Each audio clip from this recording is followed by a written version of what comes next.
చాలామందికి ఉన్నట్టుగా మనకేమీ ప్రత్యేక దినాలు లేవు. ఈరోజు క్రిస్మస్, రేపు గుడ్ ఫ్రైడే, ఎల్లుండి ఈస్టర్. మనకు దినాలు ముఖ్యం కాదు. ఈ పదం సీరియస్గా తీసుకోండి. మనకు దినాలు ముఖ్యం కాదు, ఆయా విషయాలు చాలా ముఖ్యం. యేసు ఏ రోజు భూమి మీదకి వచ్చాడన్న దాని మీద మనకు పట్టింపు లేదు. అది ఏ రోజు వెతికి పట్టుకొని ఆ రోజున ప్రత్యేక కార్యక్రమాలు చేసే పిచ్చి లేదు. కానీ యేసు ఈ లోకానికి రాకపోతే ఏమైపోతామన్న భయము, కృతజ్ఞత, ఆరాధన మాత్రం ఉంటాయి. నీవే రాకపోతే నేనేమైపో అన్నాగా, మరి అదే ఇది. మహిమను వదిలి దేవుడే నరుడై దీనుడై తిరిగి రాకపోతే మన పరిస్థితి ఏంటి? అది వచ్చిన రోజు ఏ రోజు అన్న దాని మీద మనకు పట్టింపు లేదు. కానీ ఆయన వచ్చాడన్న మాటను మనం విస్మరింపజాలం, దానికి థ్యాంక్స్ చెప్పకుండా ఉండలేం. అది ప్రాముఖ్యమైన విషయం. సిలువ రోజు ఏ రోజు చచ్చిపోయాడు? బుధవారం నుంచి లెక్కే 72 గంటలు. ఈ తలకాయ నొప్పి మనకు లేదు. ఆయన నా కోసం ప్రాణం పెట్టాడు, నా శిక్షను భరించాడు. ఆయన పొందిన గాయాల్లో స్వస్థ ఉంది, రక్తంలో పాపక్షమాపణ ఉంది. ఆయన శిక్ష భరించాడు కనుక నా శిక్ష ముగించబడింది. ఈ సిలువ రక్షణ కార్యం మీద మనకు చాలా పట్టింపు ఉంది.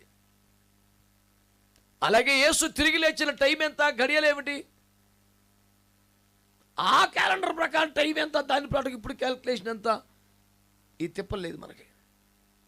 ఆయన చనిపోయి మట్టిలో కలిసిపోలేదు. తను ముందుగా సవాలుగా చెప్పినట్టు సజీవుడిగా తిరిగి లేచాడు అనే చారిత్రాత్మకమైన సత్యం మీద మనకు కావలసినంత పట్టింపు ఉంది. కనుక it is very clear that we are not particular on the time and day and date and something, but we are very much particular on the thing that the Lord has done for us. మన ప్రభు మన కొరకు చేసిన కార్యం పట్ల మనకు విస్తారమైన విశ్వాసం ఉంది. దేవునికి స్తోత్రం కలుగునగా. ఆమేన్, హల్లెలూయా. కాబట్టి ఈ రోజైనా నాకు రెఫరెన్స్ చూపించు, ఈ రోజైనా నువ్వు ఎక్కడైనా ఒక డేట్ చూపించు, నాకు ఇవ్వాలి ఎప్పుడు రుజువు చేస్తే నీకు ₹1,00,000. ఎవడికి కావాలరా నీ ₹1,00,000? నువ్వే దీన్ని 10 సార్లు కూర్చొని ఎవడికి కావాలి నీ ₹1,00,000? ఒక పనికి మళ్ళీ సలహా నువ్వు సవాలు చేయటం, మేము కంగారు పడిపోవటం, ఏం మాకంత పని పాట ఏం లేదా? అసలు యేసు ప్రభు వారు ఈ లోకంలో అడుగు పెట్టిన తేదీతో పట్టిపోతే అసలు కాలావధులు లేని దేవుడు ఆయన. కాలచక్రానికి అవతలు ఉన్నవాడు, కాలచక్రానికి ఇరుసుగా మారినవాడు, కాలమే లెక్కించడానికి వీల్లేని సర్వకాలంలో ఉన్నవాడు. ఆయన గురించి ఒక తారీఖు పెట్టుకొని నువ్వు కొట్టేసుకుంటే మేము వచ్చి సపట్లు కొడతామా? పిచ్చి పని కాకపోతే. ఎన్ని పనికి మాలిన పనులు, బుర్రలేని పనులు. గురు చూసి బాణం వదులుతున్న వాని యొక్క ఏకాగ్రత దెబ్బతీయడానికి పక్కనోడు, నువ్వు గుడ్డోడివి, నీకు కలర్ బెడ్నెస్ ఉంది, నీకు మెల్లకన్ను ఉంది, నీకు తిన్నగా కనపడదు, నీకు అయ్యి ఇన్ఫెక్షన్ అంటా ఉంటాడు. ఏం లేదు చూసుకో అని నాన్న చూస్తా కూర్చుంటామా? మనం కొట్టేది మనం కొట్టాలా? అన్నిటికీ స్పందించబాకండి, ఎవరి పని అది పని చేసుకోండి. దేవునికి స్తోత్రం చెప్పండి. చెప్పరే మంచిగా, హల్లెలూయా. కానీ ఏదో అంటారు సార్, పని ఏమి లేక టైంపాసు, నీ పని పోటీ చేస్తాకి. ఇడు ఆగస్టు 15 ఇవ్వలేటరా? దేవునికి స్తోత్రం. అంచేత మీరు జాగ్రత్తగా గమనించాలని, ఆలోచించాలని మనవి చేస్తూ ఉన్నాను. దేవుడు దీనుడై నరుడై భూమి మీదకి వచ్చాడా లేదా? తన స్థానానికి మనల్ని చేర్చడానికి మన స్థానానికి దిగి వచ్చాడా లేదా? మహిమ కలిగిన వాడై మట్టిలోనికి వచ్చాడా లేదా? ఈ మట్టిని మహిమ మార్చడానికి కార్యం చేశాడా లేదా? దాన్ని బట్టి దేవునికి స్తోత్రం చెల్లించాలి. యేసు ప్రభు పేరు చెప్తే పళ్ళు పట్ట పట్ట పట్ట కొరికేవాడు కూడా క్రీస్తు పూర్వం తారీఖు ఎత్తున్నాడు. ఆప్షన్ లేకపోయింది. ఏంటి కారణం? ఆయన వచ్చాడు అనేది కాదనలేని నిజం కదా. అదేమన్నా చందమామ కదా, కట్టు కదా? కాదని ఎవడన్నా తారీఖు వేయమనండి, నచ్చినా నచ్చపోయి నేర్చుకోవాలి. కాబట్టి చరిత్ర విస్మరింపజాలని సత్యం ప్రభు వచ్చారనేది. దానికోసం ఆ టైం మీద నువ్వు కొట్టేసుకోవడం అర్థం లేకుండా ఎప్పుడొస్తే ఏంటి, రోజు వస్తున్నాడు నా దగ్గరికి, పడిపోయిన ప్రతిసారి బలపడుతున్నాడు. రే లేకురా, నువ్వు ఎందుకు రా, నేనున్నానరా నీకని చెప్పి ధైర్యపరుస్తున్నాడు. దేవునికి స్తోత్రం కలుగునగా. హల్లెలూయా. అఖిల బ్రహ్మాండమును చరాచర జగత్తును పుట్టించి పోషించి పాలిస్తున్న మహాదేవుడు, సర్వయుగములలో రోజై ఎలుబడి చేస్తున్న దేవాతి దేవుడు, మహాజలముల మీద వినబడుతూ వచ్చినటువంటి వాక్య దేవుడు, అబ్రాహాము మొదలుకొని పరిశుద్ధులందుకు ప్రత్యక్షమైన వాగ్దేవుడు దినముల అంతమందు మన మధ్య నివసించక ఇష్టపడి శరీరం ధరించుకుని వచ్చేసాడు. ఆయా కాలాల్లో సమయాల్లో దర్శించే దేవుడు నివసించడానికి వచ్చాడు. దాని పేరే క్రిస్మస్. మంచి బలంగా చెప్పారు. దేవునికి స్తోత్రం కలుగును. హల్లెలూయా. కనుక ఇంతటి సంతోష సందర్భాన్ని జ్ఞాపకం చేసుకొని ఆరాధించడం మాని, స్తుతించడం మాని, దేవుని ఘనపరచడం మాని, ఓ చేతిలో క్యాలెండర్, ఓ చేతిలో క్యాలిక్యులేటర్ పట్టుకొని బైబిల్ ఎప్పుడు వదిలేసేవారు నువ్వు? నీకేం పని?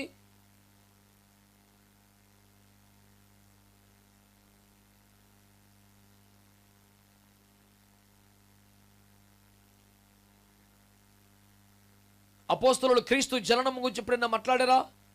సిలువ తప్ప అంటూ ఉగ్రత కురిపించాడు ఒకటి మీద. కానానికి అపోస్తలుడైన పౌలు రాసిన ఫిలిప్పీ 2:5 కనపడలేదు. ప్రభువుని కనికరించి మంచి దృష్టి దయచేయనుగా. అక్కడ ఏమన్నా క్రీస్తు యేసుకల్ నీ మనసు మీరును ఆయన దేవునితో సమానంగా ఉంటే విడిచిపెట్టకూడని భాగ్యం ఎంచుకోలేదు, కానీ మనుషుని పోలికగా పుట్టి దాసుని స్వరూపం ధరించుకొని రిక్తనిగా చేసుకొని దిగు. ఇదంతా ఉందా? అది ఎవరు చెప్పారు? జఫనీ శాస్త్రా? పౌలు గారేగా. మరి అపోస్తలులు ఎప్పుడైనా జన్మ గురించి ప్రస్తావించారా అంటే ఎందుకు ప్రస్తావించలా? కొన్ని వేల సార్లు చెప్పాను, అనేక సంవత్సరాలుగా చెబుతున్నాను, మళ్ళీ చెప్తున్నాను ఒకే ఒక్క మాట. ఏమిటది? యేసు మన గుండెల్లో ఉంటే అదే క్రిస్మస్. క్రీస్తు కొరకు శ్రమలు పడితే అదే గుడ్ ఫ్రైడే. శ్రమల్లో కూడా దేవుని కోసం నిలబడితే దాని పేరు ఈస్టర్. ఇది ప్రతిరోజు క్రైస్తవుడికి వస్తుంది. రోజు 3 మనకు ఉంటాయి. కానీ 365 రోజులు ఏదో ఒక రోజైతే భూమి మీదకి వచ్చాడుగా.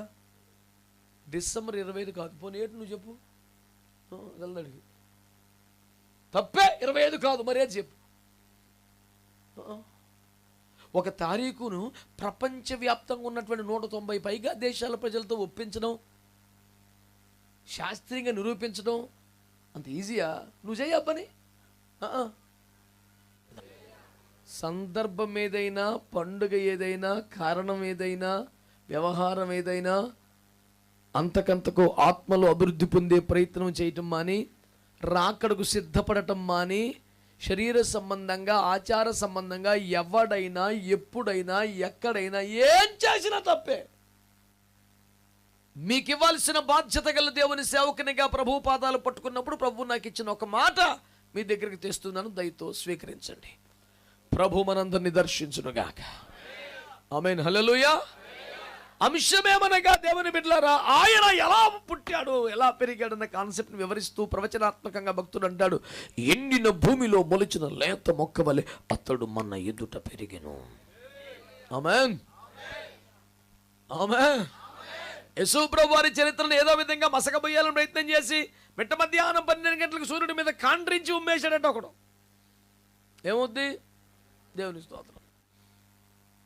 యేసుక్రీస్తు ప్రభువారు బోధలు చేయటకు ఆరంభించిన 30వ ఏట నుండి మీరు చూస్తే, ఆహా ఇతనికి పాండిత్యం ఎక్కడిది, ఇతనిని మనం ఎన్నడూ చూడలేదే, ఇతడు ఎచ్చటి నుండి వచ్చాను అని ఎవడని అన్నాడా? ఇతడు మన వడ్లవాని కుమారుడు కాదా, మరి యోసేపుల పుత్రుడు కాదా, మన మధ్యలోనే పెరగలేదా, ఇతనికి అకస్మాత్తుగా జ్ఞానం ఎలాగొచ్చేసిందని ఆశ్చర్యపోయారు తప్ప అసలు ఈ మనుషుడు ఎక్కడి నుండి వచ్చాడు, ఎవరమ్మా అని ఎవరికైనా డౌట్ వచ్చిందా? వీడికి ఒక్కడికే వచ్చింది రాశాడు పుస్తకం.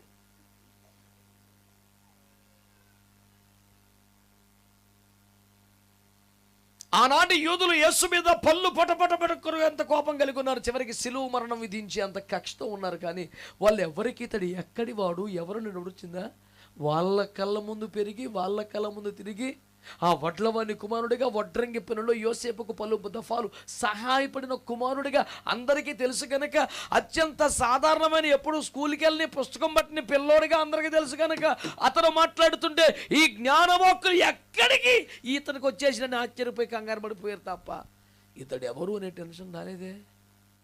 ఎండిన భూమిలో లేత మొక్క వలె అతడు మన ఎదుట పెరిగానన్న మాట కోసం ఇంత చెప్పాను నేను.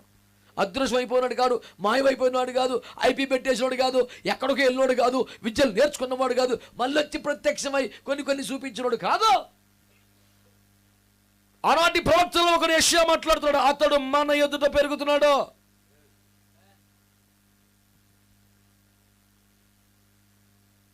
పుట్టి పెరిగిన వైనాన్ని గురించి వ్రాస్తూ ఏమన్నాడంటే, ఎండిన భూమిలో మొలచిన లేత మొక్క.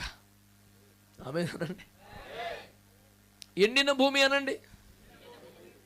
ఎండిన భూమిలో లేత మొక్క బతికి బట్టగట్టుద్దా ఏమండి? చక్కని నీటి పరివాహక ప్రాంతం అయితే, నీటి తీరువా ఉన్న మంచి ప్రాంతం అయితే, కనీసం బయట నీరు లేకపోయినా లోపల చెమ్మ తేమ ఉన్న నేల అయితే ఒక లేత మొక్క బతుకుద్దండి. ఎండిన భూమిలో కూడా బతకాలంటే మహావృక్షం అయితే దాని వేర్లు ఎక్కడికో లోపలికి ఉంటే కనుక అది మేనేజ్ చేసుకోగలదు. కానీ ఎండిన భూమిలో ఒక మొక్క బ్రతికే ఆధారం లేని చోట, అంటే ఎక్కడ జీవానికి అవకాశం లేదో, ఎక్కడ ఓ మొక్క బ్రతకడానికి సరైనటువంటి తేమ కూడా లేదో, నీరు కూడా లేదో, అలాంటి చోట ఒక లేత మొక్క వలె ఆయన పెరిగాడట. దేవునికి స్తోత్రం చెప్పండి. ఎక్కడ నీరు లేదో, ఎక్కడ తేమ లేదో, ఎక్కడ పచ్చదనం లేదో, ఎక్కడి పచ్చని గడ్డి పరక మొరిచే ప్రాణి మాత్రం ఛాన్స్ కూడా లేదు, అక్కడ పచ్చదనాన్ని విరబూయిస్తూ జీవానికి చిరునామంగా మారుతూ ఒక లేత మొక్క వలె ఆయన పెరిగాడట. దేవునికి స్తోత్రం కలుగునగా. హల్లెలూయా. ఈరోజు నేను చెప్తున్న మొదటి సువార్త ఏంటి తెలుసా? యేసుక్రీస్తు ప్రభువారు జీవము లేని చోట, ప్రాణము లేని చోట, నీరు లేని చోట, చివరికి తేమ కూడా లేని చోట, అసలు ఒక ప్రాణి ఓ గడ్డి పరకైనా మొలిచే అవకాశం లేని చోట నా ప్రభువు వారు ఒక అద్భుతమైనటువంటి పచ్చని మొక్కగా, లేత మొక్కలాగా పుట్టారు.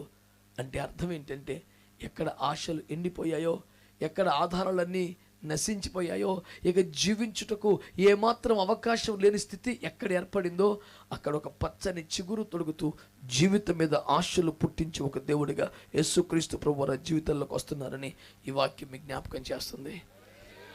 అది ఆర్థికమైన, ఆధ్యాత్మికమైన, మానసికమైనది ఏది కానీ, ఇంకా ఆశలన్నీ అడుగంటిపోయి ఎండిపోయి ఇక్కడికి జీవించడానికి అవకాశమే లేదన్న పరిస్థితి ఏర్పడితే, అలాంటి చోట ఒక లేత మొక్క వలె ఆయన వచ్చి ఇక్కడ కూడా జీవం వస్తుంది, ఇక్కడ కూడా పచ్చదనం వస్తుంది అంటూ ఆ ఎండిన జీవితానికి, ఎడారి జీవితానికి పచ్చదనమును ఇవ్వగలిగే దేవుడిగా ప్రభు యేసుక్రీస్తు వారు ఉన్నారని ప్రభు పేరిట మీకు మనవి చేస్తున్నాను. ఈ ఎండిన భూమిలో ఈ మొక్క యొక్క ఉద్దేశం ఏంటో, వ్యవహారం ఏంటో మీకు అర్థం కావడానికి నిర్గమాకాండం 15వ అధ్యాయం 25వ వచనాన్ని చదవాలని కోరుతా ఉన్నాను.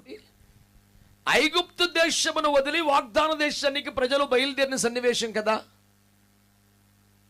ఐగుప్తును వదిలి వాగ్దాన దేశానికి వెళ్తున్న ప్రజలు తర్జుమాలలో అరణ్యములో నుండి, అరణ్యము గుండా, అరణ్యయాత్ర అనే పదాలు వాడబడ్డాయి. కానీ మీరు గూగుల్ చేసి చూడండి, ఆ మ్యాప్ ఓపెన్ చేసి చూడండి. ఈజిప్ట్ నుండి ఇజ్రాయెల్కి మధ్యలో ఉన్న దారిలో ఎక్కడైనా 4 చెట్లు కనపడతాయి మీకు. కన్ను పొడిచి చూసిన కానరాని, పచ్చదనం కనిపించని భీకరమగు ఎడారి అది.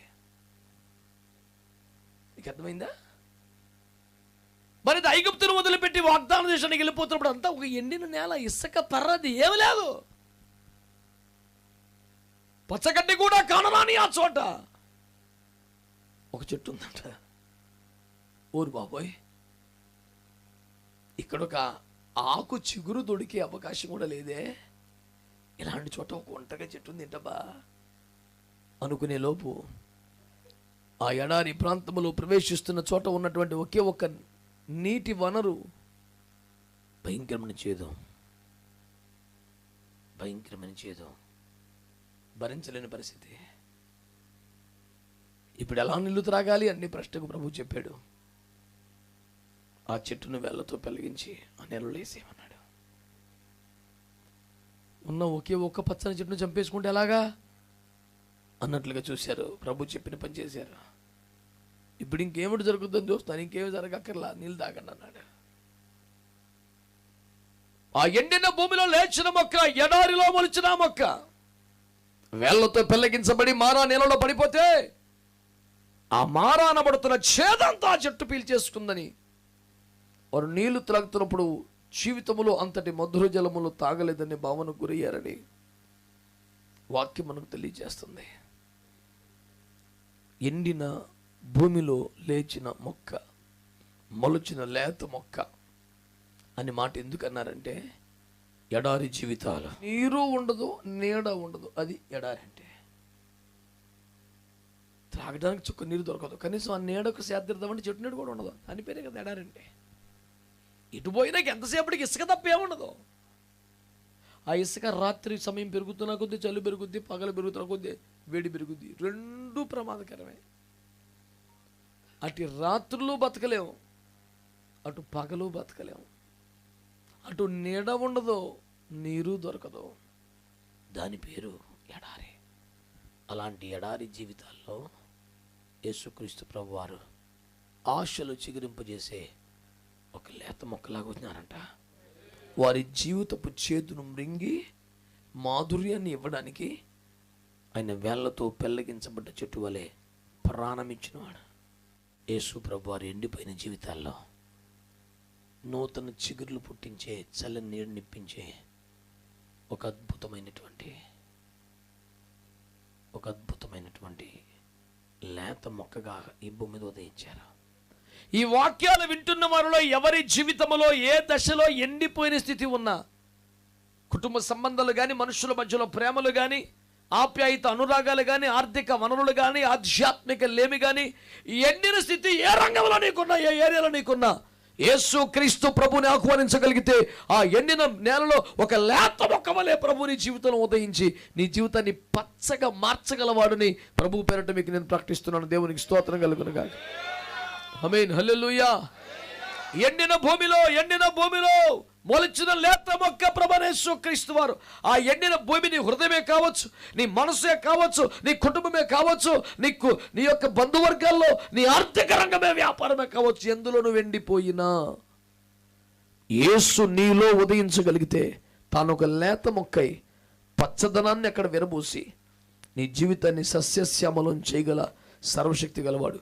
అందుకొరకై నీ లోకానికి దిగి వచ్చాడని నేను మీకు జ్ఞాపకం చేస్తున్నాను. మరొక మాట కూడా మీరు చూడండి.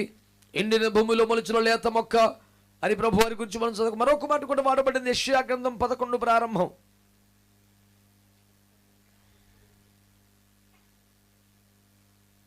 యెషయి మొద్ద నుండి చిగురు పుట్టును, వాని వేరుల నుండి అంకురము ఎదిగి ఫలించును. స్తోత్రం చెప్పండి. హల్లెలూయా. క్రమక్రమంగా ఇశ్రాయేలు చరిత్ర మీరు చూస్తే సౌలుతో మాట్లాడుతున్నాడు. సౌలుకు దూరం చేసినట్లుగా దావీదుకు కృపను దూరం చేయను. సొలొమోనుతో వాగ్దానం చేశాడు. సింహాసనం మీద కూర్చునేవాడు నీ కుటుంబంలో ఎవడో ఒకడు ఉండక మానడు అని ప్రామిస్ చేశాడు. మెల్లిమెల్లిగా కాలం గడిచింది. రాజ్యాలే అంతరించిపోయినాయి, రాజరికము అంతరించిపోయింది. దావీదు కుటుంబములో నుంచి రాజులు లేచి ఏలుబడి చేసే హవా ఒకనాటికి తగ్గింది. చరిత్రాత్మకంగా నిరూపించబడ్డ సత్యం. దావీదు తర్వాత సొలొమోన్ తర్వాత ఇంకా అంకెలు వేసుకుంటూ వస్తే లేరు. ఆగింది చరిత్ర. అప్పుడు ఈ మాట చెప్పారు. ఒక చిన్న మొక్క వలె వచ్చినటువంటి దావీదు ఎవడు నరికి వేయలేనంత మహావృక్షమై విస్తరించాడు. కానీ మెల్లిగా యుద్ధాలు ఘోరాలు జరిగాయి. యెషయి మహావృక్షం ఒక మొద్దు వలె నరకబడిపోయింది. ప్రపంచంలో ప్రఖ్యాతిగాంచిన వంశంలో ఒక వంశంగా అది ఇప్పుడేమీ లేదు, అయిపోయింది. ఒకనాటి మహావృక్షం యెషయి మొద్దైపోయాడు, నరకబడిపోయాడు, మోడైపోయాడు. అయితే ప్రవచనం చెప్తున్నాడు, ఈ యెషయి మొద్దుకు మరలా ఒక చిగురు వస్తుంది.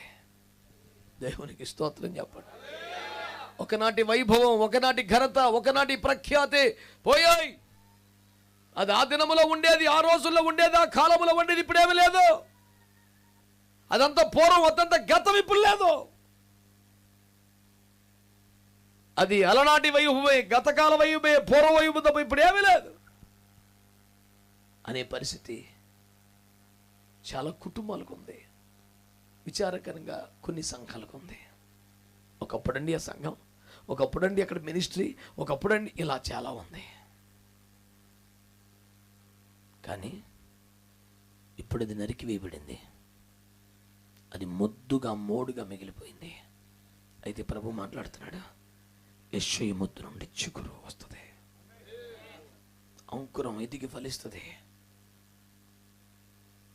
ఒకప్పుడు బాగా బ్రతికిన వాళ్ళం అండి, ఒకప్పుడు పెద్ద సంఘం అండి, ఒకప్పుడు మాది మంచి కుటుంబం అండి, ఒకప్పుడు అంతా ఒకనాటి వైభవమే, గతకాలి జ్ఞాపకాలే. ఇప్పుడంతా కవితలు రాస్తారు, గతమెంతో ఘనం, వర్తమానం ఘోరం, భవిష్యత్తు శూన్యం అని రాస్తున్న కవితలు ఎంటూ ఉంటాయి. నేను అంటాను, నీ కుటుంబానికి కానీ నీ సేవకు కానీ ఒకవేళ అలాంటి పరిస్థితి ఉంటే, ఒకప్పుడు ప్రచండమైన అగ్ని దిగి వచ్చినప్పుడు మహిమ కలిగిన సంఘముగా ఉండిందా? ఒకప్పుడు నిలబడితే మాట్లాడితే అద్భుతాలు జరిగిన సేవగా ఉండిందా? ఒకప్పుడు 10 మంది కలకలాడుతున్న కుటుంబంగా ఉండిందా? ఈరోజు ఎండిపోయి మోడు మారిపోయినట్టుగా నీ జీవితం అయిపోయిందా? ప్రభు వాక్యం తెలియజేస్తుంది, ఆ ఎండిపోయిన మొద్దు నుండి నేను ఒక చిగురు రప్పిస్తాను. సరిగ్గా జరిగింది అదే. ఆ చిగురు ఎవరై ఉండొచ్చు? యేసు ప్రభు వారే కదా. ఆ మాటల గురించి పలుమార్లు బైబిల్, ఒకసారి జకర్యా గ్రంథం 3:8 కూడా ఆ మాటను చదవండి. జకర్యా గ్రంథం 3:8.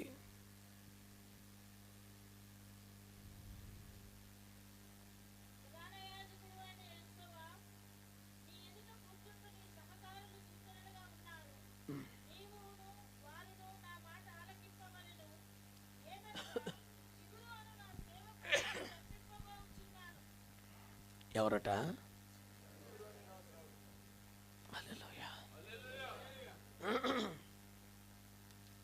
చిగురును నా సేవకు నేను రప్పించబోచున్నానని జకర్యా గ్రంథములో దేవుడు ప్రవచనం ఎత్తి మాట్లాడుతున్నాడు. ప్రజలు నిందించబడుతున్నారు, ప్రజలు హేళన చేయబడుతున్నారు, అవమానపరచబడుతున్నారు, అమ్మివేయబడుతున్నారు, పరిస్థితులు ఘోరంగా మారిపోయినాయి. చెరపట్టబడిన జనులు, చెదిరిపోయిన జనులు నిరాశలో దుఃఖములో ఉన్నారు. భయపడకండి, చిగురు అను ఒక సేవకుని నేను రప్పించబోతున్నాను. దేవునికి స్తోత్రం చెప్పండి. హల్లెలూయా. అది యేసు ప్రభు వారి గురించి నీకు కాదేమో, బహుశా సేవకుడు ఎవరో కదా. యేసు ప్రభు అయితే కుమారుడు అని రాస్తాడు, సేవకుడు అని రాయరు కదా అనే సందేహం వస్తుంది. యెహోవా దూత అని, సేవకుడు అని పలుమార్లు యేసు ప్రభు గారి గురించి బైబిల్లో వ్రాయబడింది. అదొక ఉపమాన భాష, అలంకార భాషగా చెప్పారు. మీకు నిరూపణగా ఒకసారి అపోస్తలుల కార్యముల గ్రంథం 3వ అధ్యాయం 13వ వాక్యాన్ని చూడండి. అబ్రహాము, ఇస్సాకు, యాకోబు అని వారి దేవుడు, అనగా మన పితరుల దేవుడు తన సేవకుడైన యేసును మహిమపరచి ఉన్నాడు. దేవుడు తన సేవకుడైన యేసును. కనుక ఈ మాట ఒక ఉపమాన భాషగా వాడబడిందనే సంగతి మీకు గుర్తు చేస్తున్నాను. చిగురు అను సేవకుడు వస్తాడు అంటే అర్థం యేసు క్రీస్తు ప్రభు వారి గురించి ఆ మాట వ్రాశాడని మీకు జ్ఞాపకం చేస్తున్నాను. దేవునికి స్తోత్రం కలుగునుగా. ఆయన దావీదు కుమారుడిగా పరిచయం అవ్వడం, దావీదు కుమారుడిగా పిలువబడటం, ప్రార్థింపబడడం, ఇవన్నీ సువార్తల్లో మీరు ఎన్నోసార్లు చూసే ఉంటారు.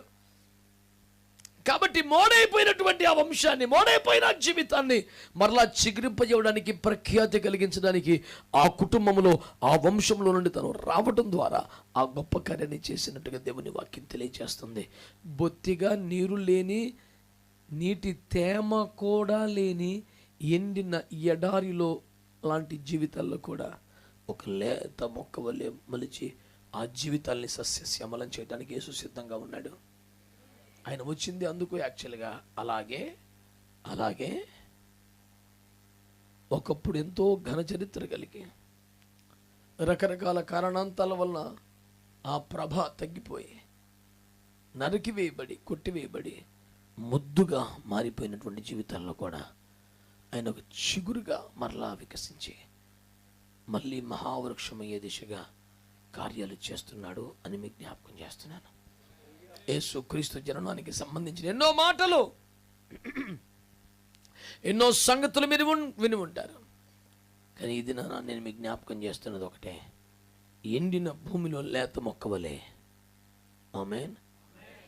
మూడైపోయినటువంటి మొద్దు నుంచి మరలా ఒక చిగురు వల్లే యేసు వచ్చి ఆ జీవితాన్ని సస్యశ్యామలం చేయడానికి, పచ్చదనంతో నింపివేయడానికి ఆయన సిద్ధంగా ఉన్నాడు.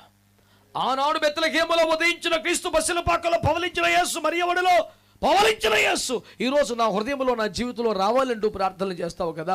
ఒకవేళ నువ్వు ఆహ్వానించగలిగితే, నీ ఎండిపోయిన జీవితంలోనికి, ఎడారి జీవితంలోనికి యేసును పిలవగలిగితే, నీ జీవితాన్ని పచ్చగా సస్యశ్యామలం చేయడానికి ఆయన సిద్ధంగా ఉన్నాడని, నరికి వేయబడి అర్ధాంతరంగా జీవితం అంతా అతలాకుతలం అయిపోయి, పరిస్థితులు తారుమారైపోయి, ఎండిన మోడిగా మారిపోయి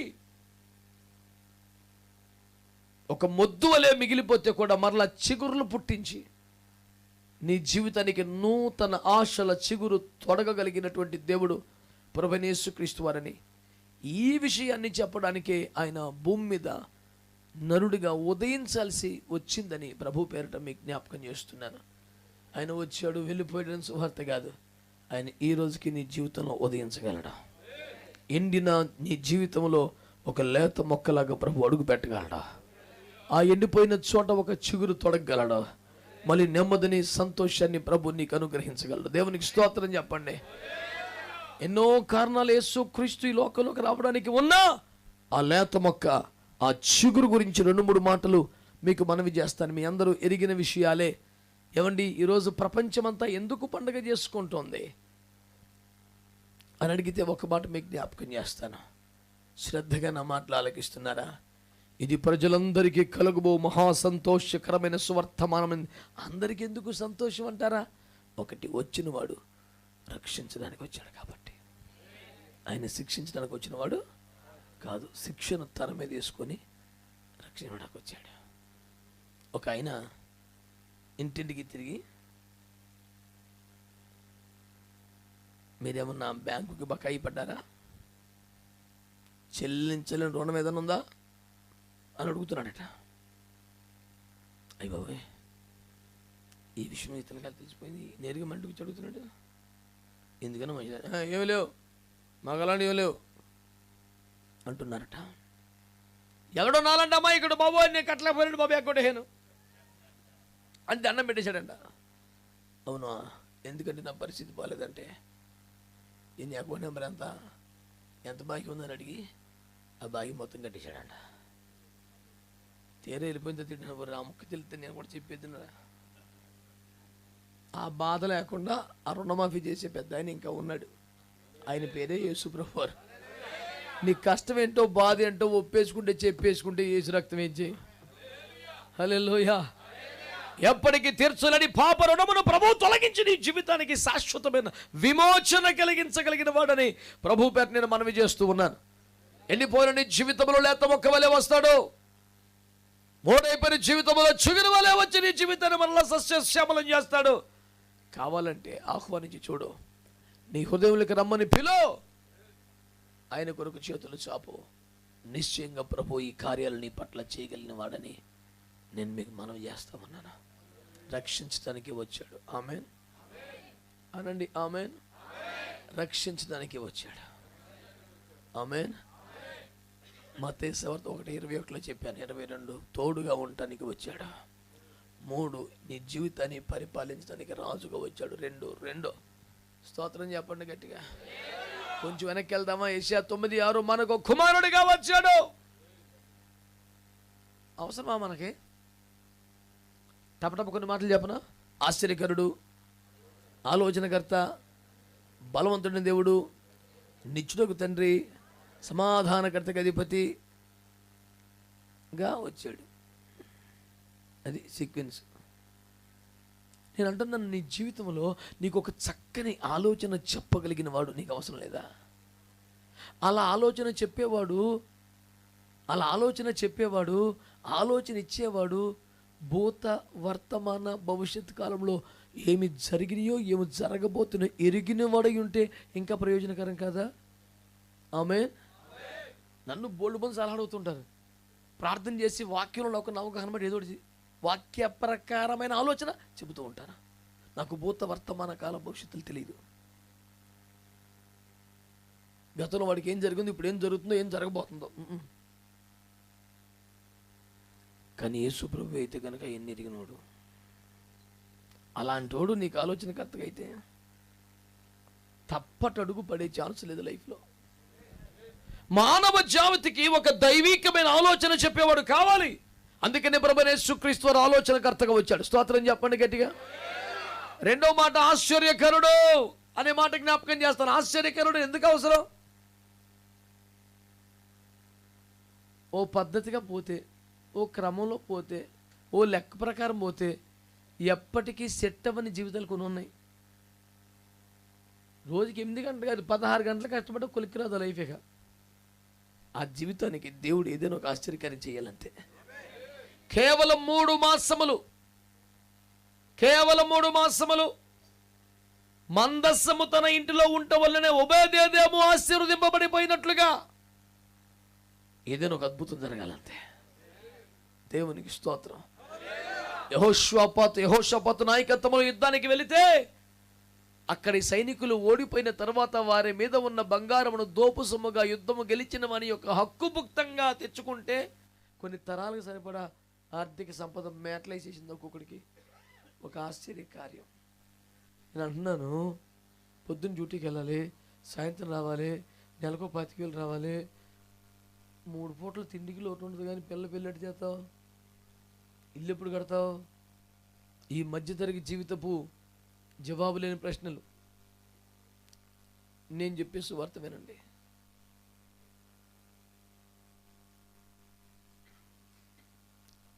ప్రభు ఏమంటున్నారు? ఒక ఆశ్చర్య కార్యం ద్వారా ఈ సమస్యను సెటిల్ అవుతుంది.